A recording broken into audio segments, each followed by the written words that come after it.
Hi hello welcome to అమ్లు daddy కుట్టి channel అండి. నా ఛానల్ కొత్తగా చూసేవాళ్ళు సబ్స్క్రైబ్ చేయండి, లైక్ చేయండి, కామెంట్ చేయండి.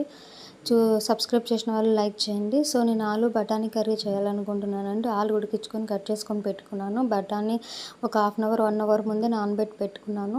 దీనికి మసాలా ప్రిపేర్ చేసుకుంటున్నాను అండి. కొబ్బరి అయితే ఒక గిన్నెలో హాఫ్ గిన్నె వేసానండి. తర్వాత 4 పచ్చిమిర్చి, అల్లం, కొత్తిమీర, వెల్లుల్లి, ఎర్రగడ్డ అండి, ఇవన్నీ కలిసి పేస్ట్ చేసుకోవాలి. అలా చూడండి.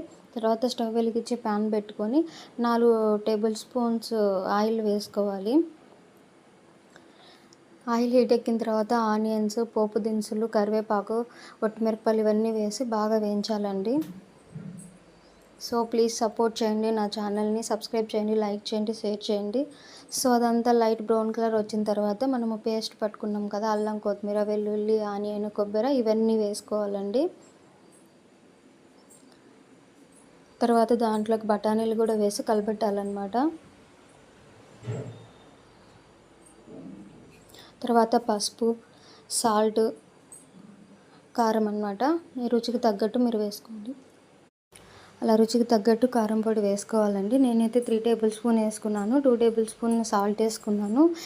1 టేబుల్ స్పూన్ చిన్న టేబుల్ స్పూన్ అనమాట పసుపు వేసుకొని మొత్తం అంతా కలబెట్టుకోవాలండి. సిమ్లోనే పెట్టి ఇదంతా మగ్గనివ్వాలి. తర్వాత 4 టమాటాలు కట్ చేసుకొని సన్నగా మిక్సీ జార్లో వేసుకొని మిక్సీ పట్టుకోవాలండి.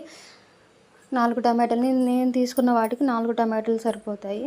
సో అలా సిమ్లో పెట్టుకొని పచ్చివాసన పోయేంత వరకు మాడకోకుండా మొత్తం కలిపెట్టుకుంటూ ఉండాలి. తర్వాత మనం పట్టిన టమాటో పేస్ట్ అయితే వేసుకోవాలి. మళ్ళీ మిక్సీ జార్లో కొన్ని వాటర్ వేసుకొని మళ్ళీ వాటిని కూడా వేసుకొని మొత్తం ఒకసారి కలుపుకోవాలండి.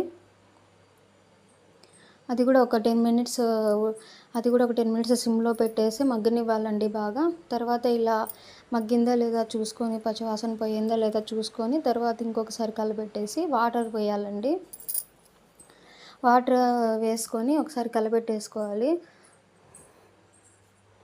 తర్వాత వచ్చేసి ఇలా ఉడకబట్టినప్పుడు మనము వాటర్ సరిపోతుందా లేదా మీ కర్రీకి అని చూసుకొని, ఒకవేళ సరిపోకపోతే మళ్ళీ వాటర్ వేసుకొని తర్వాత ఆలు వేసేసుకొని బాగా కలపెట్టుకోవాలండి.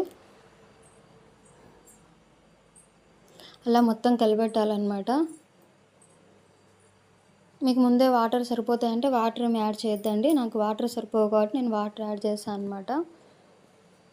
సో అలా ఆయిల్ అంతా పైకి వచ్చింది లేదా చూసుకొని ఒకసారి కలపెట్టుకొని 1 table spoon garam masala, 2 table spoon ధనియాల పొడి వేసుకున్నానండి. బాగా కలపెట్టాలి. ధనియాల పొడి, గరం మసాలా మనం దింపేటప్పుడు వేసుకుంటాం కదా, అది ఒక 5 మినిట్స్ ముందే వేసుకొని ఒక 5 మినిట్స్ బాగా సిమ్లోనే పెట్టి మగ్గనివ్వాలండి.